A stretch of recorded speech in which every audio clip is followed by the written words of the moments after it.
मिठो लाग्यो मलाई जंगली तरकारी मिठो लाग्यो मलाई तर धेरै एरियामा टिक्नु पर्ने छ थाक्नु ए अनि सबै ठिकै छ नि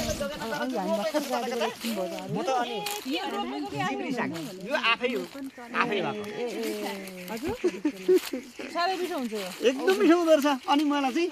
ऊ यो सिममा हुने सिम साग हुन्छ नि सिमरायो त्यो रोपेको छु त्यसलाई चाहिँ अलिकति तपाईँको चाकर हुँदैन रहेछ किनभने पानी बगिरहने ठाउँमा हुँदो रहेछ यो र त मैले चिन्नु चाहिँ चिन्नु भनेर मैले हुन्छ कि हुनु भनेर हेर्दै हुन्छ हेर्दै हुन्छ म त एक किसिमको रिसर्च हुन्छ कि हुँदैन अनि रिसर्चर पनि हो क्या म साँच्चै भनेको आफैले ठुलो भने जस्तो हुन्छ म एउटा अनुसन्धान एउटा अनुभव बटुल्दैछु कि किसिमको उ गर्दैछु अनि यसो विचार गर्छु निगुरो भन्ने देख्नु भएको छ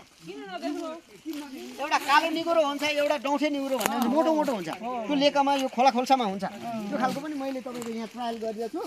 यसलाई पनि के झार भन्नु यो